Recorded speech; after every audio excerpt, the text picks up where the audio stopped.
প্রিয় শিক্ষার্থী বন্ধুরা, আমরা কেবল ফল্ট নিয়ে আলোচনা করেছি এবং কেবলে কি ধরনের ফল্ট হতে পারে এগুলো আমরা দেখেছি এবং সেই ফল্টগুলো রিমুভ করার জন্য কি মেথড রয়েছে সেটাও দেখেছি। তো এদের ভিতরে আমাদের একটা ছিল হচ্ছে তোমার লুপ টেস্ট, এবং আমরা এটা দেখেছিলাম যে লুপ টেস্ট আমরা কখন অ্যাপ্লাই করতে পারবো, যখন নাকি একাধিক কন্ডাক্টর থাকবে এবং ওই কন্ডাক্টরের মধ্যে দিয়ে তোমার কখনো শর্ট সার্কিট ফল্ট হবে বা গ্রাউন্ড ফল্ট হবে, তখন একটা কন্ডাক্টর মিলে একটা লুপ তৈরি করবে, তখনই আমরা এই লুপ টেস্ট অ্যাপ্লাই করতে পারবো। তো এখন এই লুপ টেস্টের ভিতরে আমাদের লুপ টেস্ট ছিল তিনটা, তাদের ভিতরে একটা ছিল কি মুরে লুপ টেস্ট। তাইলে এখন আমরা এই মুরে লুপ টেস্ট নিয়ে আলোচনা করব, অর্থাৎ এই মুরে লুপ টেস্টের মাধ্যমে কিভাবে কোনো কন্ডাক্টরের আর্থ ফল্ট এবং শর্ট সার্কিট ফল্ট আমরা নির্ণয় করতে পারি। তো এই যে মুরে লুপ টেস্ট, এটা মূলত তোমার কাজ করে হুইটস্টোন ব্রিজের নীতি অনুসারে। আমরা হুইটস্টোন ব্রিজ নিয়ে কিন্তু ইতিমধ্যে আলোচনা করেছি। তো এই হুইটস্টোন নীতিতেই মূলত তোমার হচ্ছে এই মুরে লুপ টেস্ট কাজ করে। তো এখন কিভাবে পুরো সিস্টেমটা কাজ করে আমরা এই বিষয়টা নিয়ে আলোচনা করব। তো এখানে দেখো, যখন নাকি আমাদের একাধিক কন্ডাক্টর থাকে তখন দুই ধরনের ফল্ট হতে পারে। মনে করো তোমার এইখানে একটা কন্ডাক্টর আছে আর এইখানে আর একটা কন্ডাক্টর আছে। তো হতে পারে যে তোমার এই দুইটা কন্ডাক্টর শর্ট হয়ে গেল কোনো কারণে, হ্যাঁ, অথবা শর্ট সার্কিট, অর্থাৎ এটা হচ্ছে আমাদের শর্ট সার্কিট ফল্ট। আর আবার হতে পারে তোমার মনে করো যে এটা গ্রাউন্ড হয়ে গেছে, এখানে গ্রাউন্ড হয়ে গেছে, এটা একটা ফল্ট হতে পারে। আবার হতে পারে তোমার মনে করো যে এখানে তার কেবল ছিঁড়ে গিয়েছে, ওপেন সার্কিট ফল্ট। তো এই ধরনের ফল্টগুলো এখানে সংঘটিত হতে পারে। তো এই ধরনের ফল্ট সংঘটিত হলে কিভাবে আমরা ওই ফল্টকে লোকালাইজ করব, আমরা এখন সেই টেকনিক নিয়ে আলোচনা করব। তো আমরা প্রথমেই দেখব যে মুরে ল্যাব টেস্টের যে তোমার সেটআপটা আছে, যে আসলে এটা কিভাবে, এটার সার্কিটটা কেমন হবে, আমরা সার্কিট নিয়ে আলোচনা করব। তো প্রথমেই দেখো, আমাদের এটা মূলত একটা হুইটস্টোন ব্রিজ নীতিতে কাজ করে। তো হুইটস্টোন ব্রিজের আমরা দুইটা আর্ম নিলাম এখানে, এটা দুইটা আর্মের ভিতরে তোমার এটা হচ্ছে তোমার পি আর এটা হচ্ছে কিউ। তো এখন এইটা হচ্ছে তোমার ভেরিয়েবল এবং এটাও ভেরিয়েবল, দুইটাই ভেরিয়েবল এখানে। আর এইটাকে এখানে আমরা কানেকশন দিব, এখানে আমরা ব্যাটারি কানেকশন দিব। তো এখন এই যে পি কিউ, এইগুলো হচ্ছে তোমার স্ট্যান্ডার্ড মানের নন রেজিস্ট্যান্স। তার মানে হচ্ছে যে আমাদের এই রেজিস্ট্যান্সের মানগুলো আমরা আগে থেকেই জানি। কারণ কি? কারণ হচ্ছে এই জানা রেজিস্ট্যান্সের মাধ্যমেই আমাদের যে অজানা কেবলের লেন্থ আছে, বা কেবলের প্রথমত আমরা কেবলের রেজিস্ট্যান্স নির্ণয় করব, তারপর থেকে ওখানে আমরা লেন্থ নির্ণয় করব। তো এখানে আমাদের আর কি থাকবে, এখানে একটা গ্যালভানোমিটার থাকবে, তারপরে গ্যালভানোমিটারের সাথে একটা আমরা মনে করো যে একটা সুইচ দিয়ে দিলাম। তো এইখানে এইটুক হচ্ছে এই যে পি কিউ, এগুলো আমাদের জানা বিষয়। এখন আমরা যেটা করব সেটা হচ্ছে আমাদের কেবল থাকবে, আমাদের এখানে একাধিক কেবল থাকবে। তো মনে করো যে এইখানে আমরা একটা কেবল নিলাম,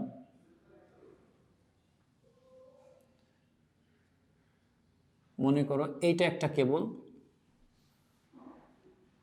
হ্যাঁ, আর মনে করো যে এই দিকে আরেকটা কেবল আছে।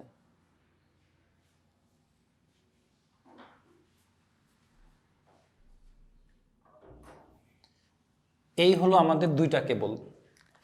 তো দুইটা কেবলের ভিতরে এইখানে মনে করো যে এইটা হচ্ছে আমাদের, এই কেবলটা ভালো আছে, এটা হচ্ছে হেলদি কেবল।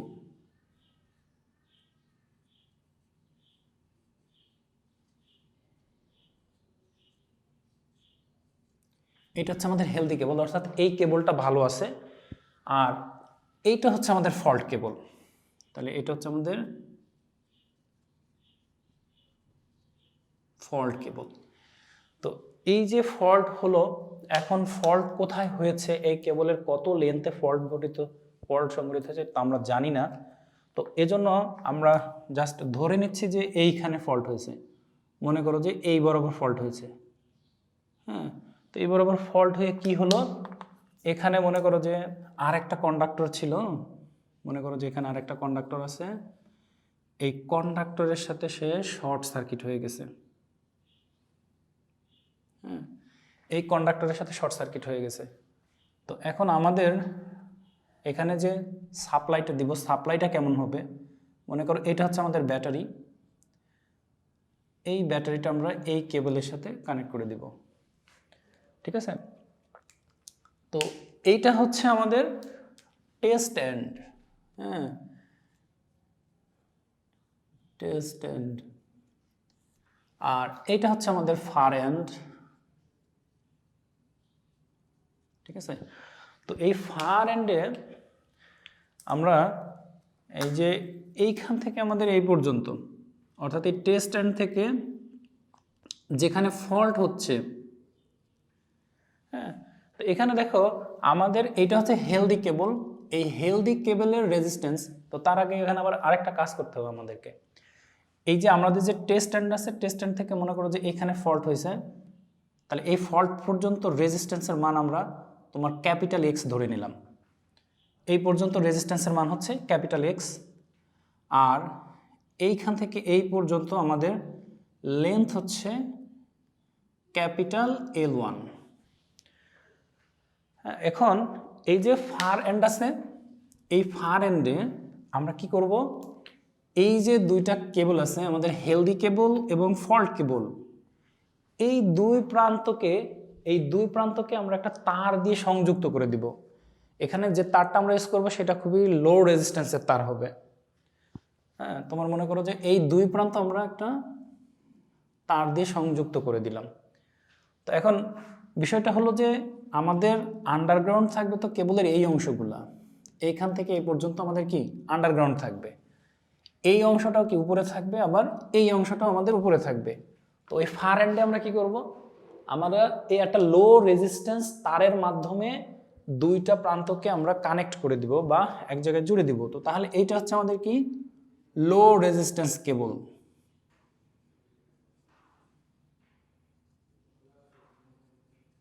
লো রেজিস্ট্যান্স ওয়্যার বলি আমরা, লো রেজিস্ট্যান্স ওয়্যার। এখন এইখানে দেখো, এই যে এইখান থেকে শুরু করে এই পর্যন্ত হয়ে এই যে ফল্ট পজিশন পর্যন্ত, এই সম্পূর্ণটার রেজিস্ট্যান্স আমরা ধরে নিচ্ছি আর, ক্যাপিটাল আর। তার মানে হচ্ছে কি এখানে আমার সম্পূর্ণ হেলদি কেবল, তারপরে এই যে লো রেজিস্ট্যান্স ওয়্যার। দেখো আমাদের যে আন্ডারগ্রাউন্ড কেবল সিস্টেমের তিনটা কেবলই মূলত এরকম এক জায়গায় থাকবে। তো এক জায়গায় যদি থাকে, তো দেখো মনে করো এই কেবল এবং এই কেবল যদি আমরা এক জায়গায় জুড়ে দিই, মানে এই কেবলের মাথা এবং এই কেবলের মাথা যদি একটা লো রেজিস্ট্যান্স তার দিয়ে, তার মানে হচ্ছে এই তার দিয়ে যদি জুড়ে দিই, তো এখানে কিন্তু খুব বেশি তারের প্রয়োজন পড়বে না বা এটার রেজিস্ট্যান্সও খুব বেশি হবে না। তো আমরা কিন্তু এখানে এই কাজটাই করেছি। ঠিক আছে, তো এখান থেকে হেলদি কেবল এবং ফল্ট কেবলের এই পর্যন্ত টোটাল রেজিস্ট্যান্সের মান হচ্ছে আমাদের এল, রেজিস্ট্যান্সের মান হচ্ছে ক্যাপিটাল আর। এখন এখানে আরও বিষয় রয়েছে, সেটা হচ্ছে তোমার এখানে আমাদের এই যে কেবল আছে এইটার দৈর্ঘ্য হচ্ছে আমাদের ধরে নিলাম এল, আবার এইখানে দেখো এটা যদি এল হয়, দেখো এইখান থেকে এই পর্যন্ত লেন্থ, এখান থেকে এই পর্যন্ত লেন্থও কিন্তু এল হবে, কারণ এটা সবগুলা কি একই দৈর্ঘ্যের তার। এখান থেকে এই পর্যন্ত এইটুকু হবে এল। ঠিক আছে, তো তাহলে এখানে আমাদের টোটাল লেন্থ হচ্ছে কি এইখানে এল এবং এইখানে এল 2L। আর এইটা কিন্তু খুবই ছোট তার, যেমন দেখো এইখানে আমাদের তোমাদেরকে দেখাইছি যে এইটা একটা কেবল, এইটা একটা কেবল, কেবলগুলো তো মূলত আন্ডারগ্রাউন্ড কেবলগুলো তো এরকম পাশাপাশি থাকবে। তো এখন এই মাথা থেকে এই মাথা জুড়ে দিতে আমার কতটুকু তারের প্রয়োজন পড়বে, মনে করো যে এই আন্ডারগ্রাউন্ড এইখান থেকে এই পর্যন্ত এই কেবলটা 200 কিলোমিটার লেন্থ, 200 কিলোমিটার লম্বা। তো 200 কিলোমিটার লম্বা তার ভিতরে এইটুকু কতটুকু, এই দৈর্ঘ্যটা খুবই ক্ষুদ্র। তার মানে হচ্ছে আমাদের এইখান থেকে এই পর্যন্ত এখন এইটা চিত্রের মধ্যে দেখা যাচ্ছে যে এইটা তো সেম, আসলে কিন্তু বিষয়টা এমন না, এটা কিন্তু অনেক লেন্থ, এই তারের লেন্থ কিন্তু অনেক বেশি, 200, 300, 500 কিলোমিটার, কিন্তু এটা তার তুলনায় খুবই ছোট। তো এইটা হলো তোমার, মনে করো যে যদি শর্ট সার্কিট ফল্ট হয়, তার মানে হচ্ছে তোমার এই একটা কেবল আছে, এই একটা কেবলের সাথে এটা শর্ট হয়ে গেছে, সেই ধরনের ফল্ট হয়। তাহলে এইটা হচ্ছে আমাদের ব্যাটারি, এখানে আমরা সাপ্লাই দিব, তাহলে এটা হচ্ছে আমাদের এক ধরনের ফল্ট। তাহলে এটার নাম দেবো আমরা হচ্ছে কি শর্ট সার্কিট ফল্ট।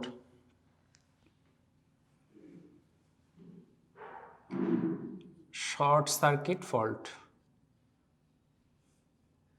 আচ্ছা, এটা গেল শর্ট সার্কিট ফল্ট। এরপরে আমাদের আরও একটা ফল্ট ঘটতে পারে, সেটা কি, সেটা হচ্ছে তোমার গ্রাউন্ড ফল্ট। তাহলে গ্রাউন্ড ফল্ট যদি হয় তাহলে আমাদের এখানে জাস্ট এই কেবলটা থাকবে না। তাহলে গ্রাউন্ড ফল্ট হলে কি হবে, তো তখন আমাদের সেটআপটা কেমন হবে দেখো, মনে করো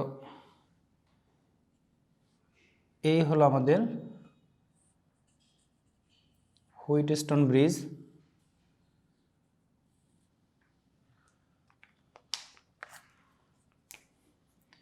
এটা পি, এটা কিউ, এগুলো হচ্ছে ভেরিয়েবল। এখানে আমরা ব্যাটারি দিব,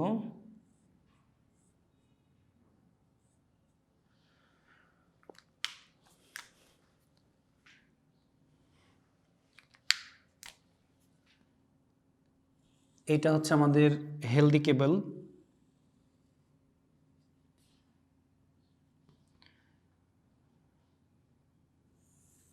এটা হচ্ছে আমাদের ফল্ট কেবল।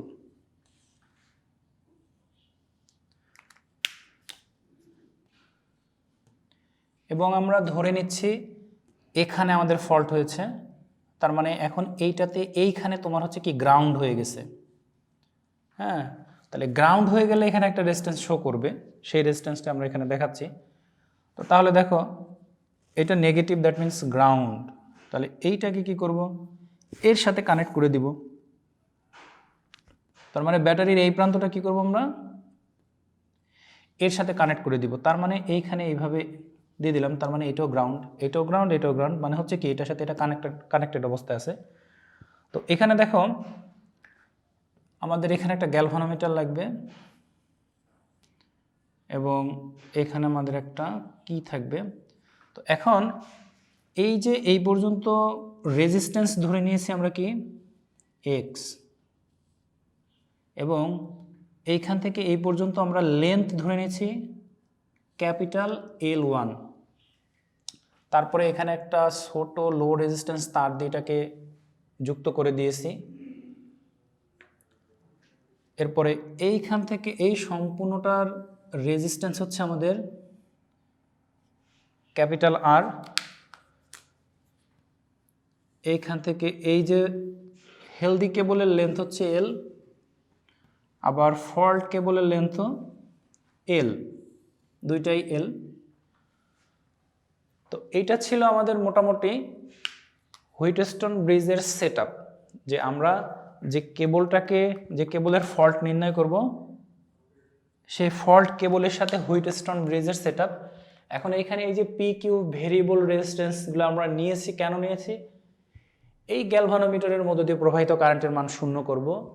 শূন্য করার পরে এখানে দেখো চারটা আর্ম হচ্ছে কিনা, এখানে পি একটা আর্ম, কিউ একটা আর্ম, আর তোমার এই যে এই পয়েন্ট থেকে হেলদি কেবলের এই পয়েন্ট থেকে আমাদের ফল্ট কেবলের এই পয়েন্ট পর্যন্ত একটা আর্ম, এবং এই পজিশন থেকে এই পজিশন পর্যন্ত একটা আর্ম, তাহলে টোটালি আর্ম হচ্ছে চারটা। তো এটা হচ্ছে আমাদের ছিল তোমার সার্কিট সেটআপ এবং এর এক্সপ্লানেশন। এখন আমরা এখান থেকে মনে করো যে তোমার এই পি এবং কিউকে ভেরি করে আমরা গ্যালভানোমিটারের মধ্য দিয়ে প্রবাহিত কারেন্টের মান যদি শূন্য করে ফেলি, তো তখন আমাদের এখানে একটা কি হবে, একটা হুইটস্টোন ব্রিজ তৈরি হবে, যার এটা একটা বাহু, এটা একটা বাহু, এবং এই হেলদি কেবলের এই পয়েন্ট থেকে এই পর্যন্ত একটা বাহু, আর এই পয়েন্ট থেকে এই পয়েন্ট হচ্ছে আরেকটা বাহু, টোটাল হচ্ছে চারটা বাহু। তো তাহলে এখন যখন নাকি গ্যালভানোমিটারের মধ্য দিয়ে প্রবাহিত কারেন্টের মান শূন্য, তো তখন এখান থেকে আমরা হুইটস্টোন ব্রিজের নীতি অনুসারে মানে হুইটস্টোন ব্রিজের ব্যালেন্স কন্ডিশন অনুসারে আমরা কি লিখতে পারি, তাহলে আমরা লিখবো অ্যাট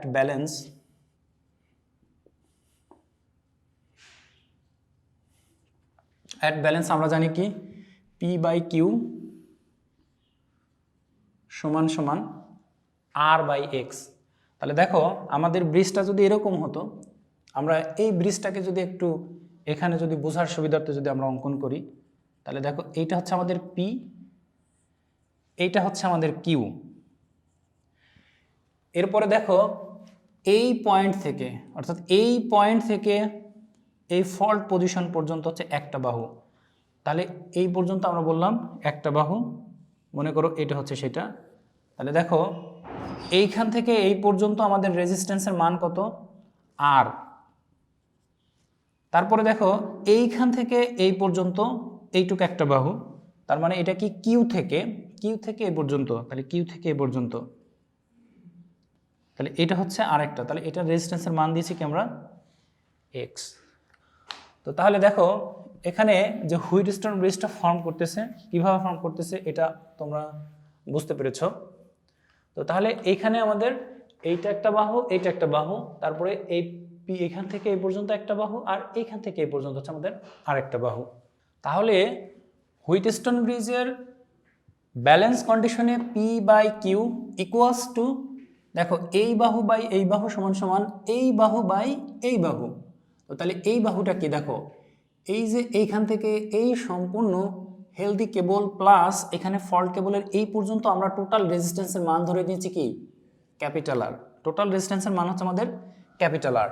তার মানে দেখো সহজ ভাষায় এইখান থেকে এই পর্যন্ত, অর্থাৎ এই সম্পূর্ণটা হচ্ছে একটা বাহু, এইখান থেকে এই পর্যন্ত হচ্ছে একটা বাহু।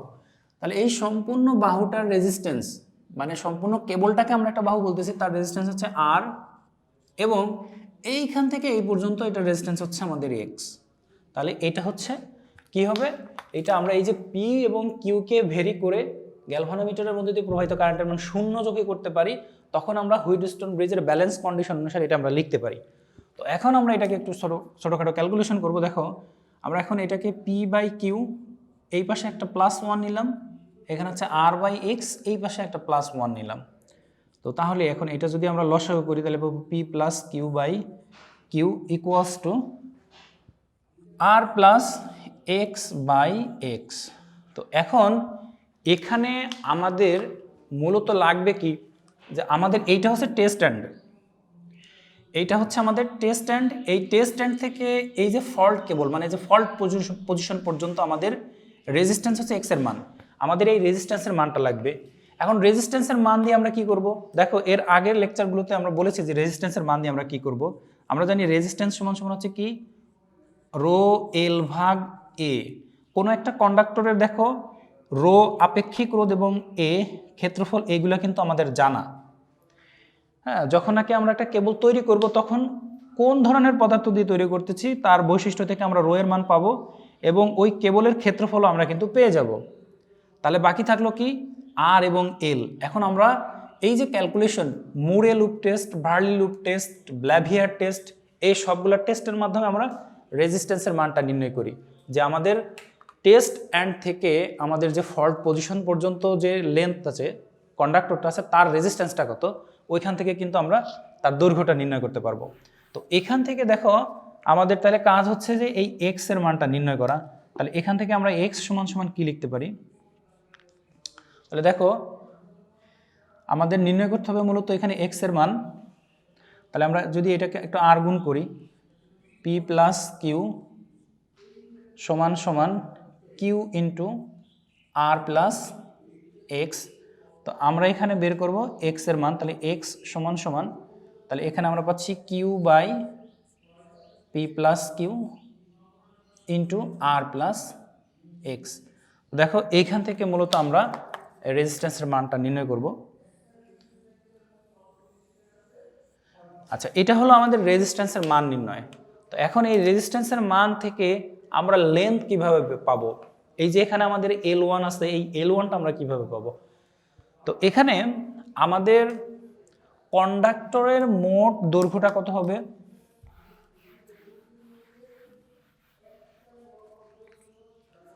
দেখো এখানে টোটাল লেন্থ,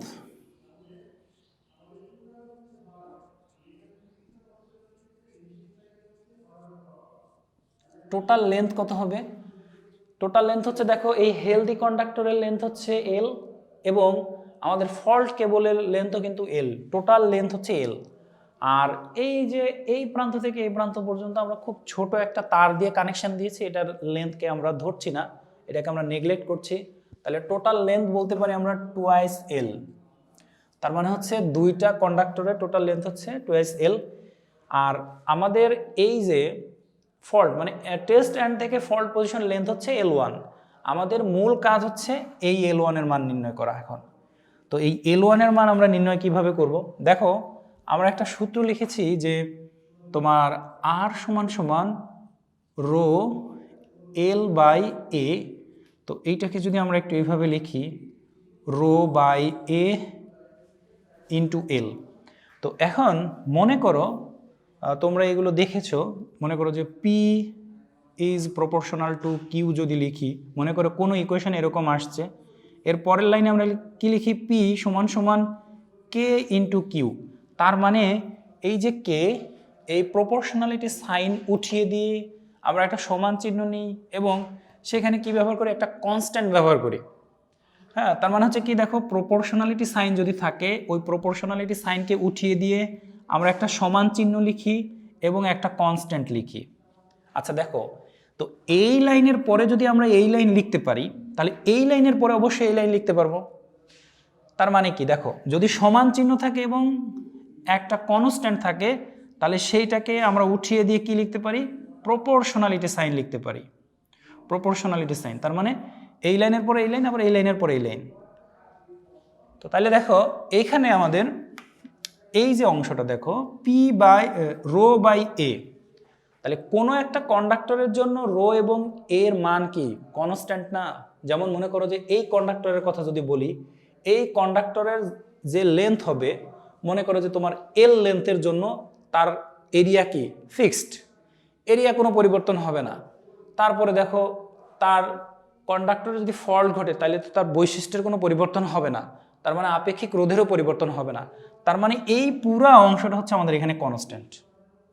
তো তাহলে দেখো এইখানে আমরা কি লিখতে পারি, আর সমান সমান, তাহলে এই কনস্ট্যান্ট প্লাস সমান উঠাই দিয়ে আমরা লিখতে পারি হচ্ছে আর ইজ প্রপোর্শনাল টু এল। তার মানে হচ্ছে এখানে আমরা বলতে পারি যে কন্ডাক্টরের রেজিস্ট্যান্স হচ্ছে দৈর্ঘ্যের সমানুপাতিক। সমানুপাতিক বলতে এখন দৈর্ঘ্য যদি বাড়ে, তাহলে দেখো এখানে খেয়াল করে দেখো, যদি দৈর্ঘ্য বাড়ে তাহলে রেজিস্ট্যান্স বাড়বে, দৈর্ঘ্য কমলে রেজিস্ট্যান্স কমবে।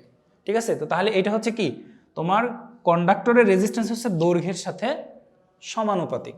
আর এখানে এই যে ফল্ট কেবল বলো আর হচ্ছে আমাদের হেলদি কেবল বলো, দুইটা তো একই ম্যাটেরিয়ালের কেবল। দুইটা যদি, এটা যদি কপার হয় এটাও কপার, এটা অ্যালুমিনিয়াম হলে এটাও অ্যালুমিনিয়াম। সুতরাং এই দুই কেবলের ক্ষেত্রফলের কোনো পরিবর্তন নাই, আপেক্ষিক রেজিস্ট্যান্সেরও কোনো পরিবর্তন নাই। তো তাহলে আমরা কিন্তু এই কেবলের জন্য এবং এই কেবলের জন্য বলতে পারবো যে এদের প্রপার্টিটা সেম। হ্যাঁ, তার মানে এদের ক্ষেত্রফল সেম, এদের আপেক্ষিক রেজিস্ট্যান্সও সেম। তো তাহলে দেখো এইখান থেকে আমরা প্রথমে আমাদের মূল কাজ হচ্ছে এই এল এর মানটা নির্ণয় করা, L1 এর মানটা নির্ণয় করা। তো তাহলে এই L1 এর জন্য আমাদের রেজিস্ট্যান্সের মান কত, x1। দেখো এই L1 দৈর্ঘ্যের জন্য, ক্যাপিটাল L1 দৈর্ঘ্যের জন্য আমাদের রেজিস্ট্যান্সের মান হচ্ছে কি x। তো তাহলে এইখান থেকে দেখো আমরা লিখতে পারি যে x is proportional two L1। তার মানে রেজিস্ট্যান্স হচ্ছে কি, দেখো একটু আগে আমরা লিখেছিলাম রেজিস্ট্যান্স হচ্ছে দৈর্ঘ্যের সমানুপাতিক।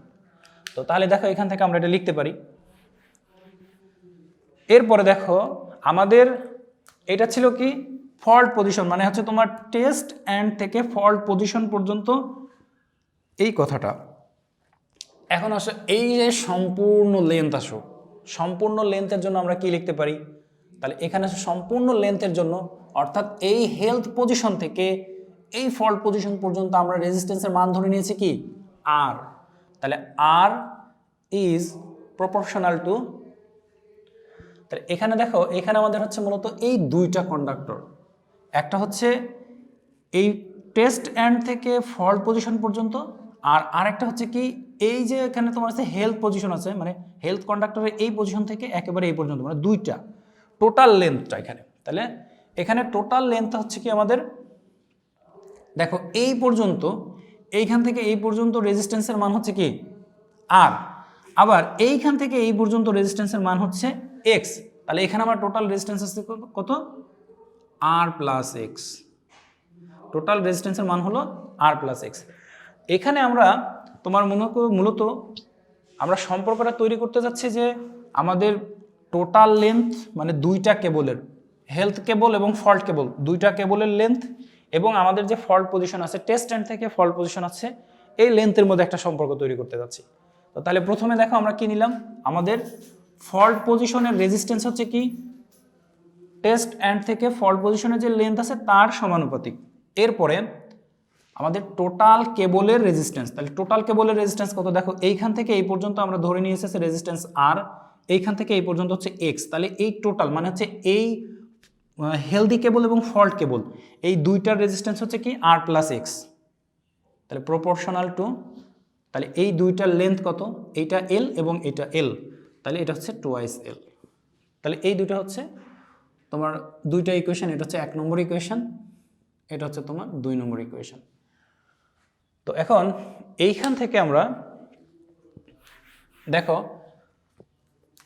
এইখানে প্রপোর্শনালিটি সাইন আছে, প্রপোর্শনালিটি সাইন না দিয়েও যদি আমরা ইকুয়েশনটা লিখি তাহলে কি হইতো দেখো, তাহলে এক্স সমান সমান আমরা কি লিখতে পারবো, rho a into L one. আবার এইটার জন্য আমরা কি লিখতে পারবো, এটার জন্য এটা, তাহলে হচ্ছে R plus X equals to rho a into twice L. তাহলে এখানে এই রো বাই এ এবং এই রো বাই এ একই কারণ হচ্ছে কি এই হেলথ কেবল ফল্ট কেবল দুইটা হচ্ছে একই তারের মানে একই পদার্থ দিয়ে তৈরি এবং তাদের বৈশিষ্ট্য সেম এবং তারা হচ্ছে একই সাইজের, তার মানে তাদের ক্ষেত্রফলও সেম। তো এখন এই যে দুইটা ইকুয়েশন আমরা পেলাম, এখন আমরা এই দুইটা ইকুয়েশনকে ভাগ করে দিব। তাহলে দেখো আমরা যদি এখানে ভাগ করি, তা আমাদের মূল টার্গেট হচ্ছে কি এই এল ওয়ানের মানটা নির্ণয় করা। এল ওয়ান মানে কি, এই যে টেস্ট এন্ড থেকে আমাদের এই ফল্ট পজিশন পর্যন্ত যে দূরত্ব, লেন্থ, কন্ডাক্টরের যে লেন্থ, এই লেন্থের মানটা নির্ণয় করা। তো তাহলে এখন আমরা যদি ভাগ করে দিই তাহলে কি আসবে, X by R plus X equals to L one by twice L. তাহলে যদি ভাগ করি এইটা এবং এইটা কি হয়ে যাবে, চলে যাবে, দুইটাই সেম, ভাগ হলে দুইটা ক্যান্সেলড আউট হয়ে যাবে। তো এখানে দেখো আমরা যদি এল ওয়ানের মান নির্ণয় করতে চাই তাহলে কি হবে, X by R plus X into twice L. তাহলে দেখো এখানে এই সূত্রটার মাধ্যমে আমরা কি করব, কোনো একটা কন্ডাক্টরের লেন্থ নির্ণয় করতে পারবো। দেখো এই এক্স এর মান কিন্তু আমরা আগেই নির্ণয় করেছি, শুরুতে আমরা এই এক্স এর মান নির্ণয় করে নিয়েছি। তো এখন ওই এক্স এর মান মানে রেজিস্ট্যান্সের মান, এইখান থেকে এই পর্যন্ত রেজিস্ট্যান্সের মান জেনে আমরা কোনো একটা কন্ডাক্টরের কতটুক দূরে ফল্ট হয়েছে সেই ফল্টটা এখান থেকে নির্ণয় করতে পারবো। তো এভাবেই মূলত মুরে লেপ টেস্টের মাধ্যমে তোমার হচ্ছে কোনো একটা কন্ডাক্টরের ফল্ট পজিশন খুঁজে বের করা হয়। তো আশা করি মুরে লুপ টেস্ট কিভাবে কাজ করে তোমরা বুঝতে পেরেছো। Thank you.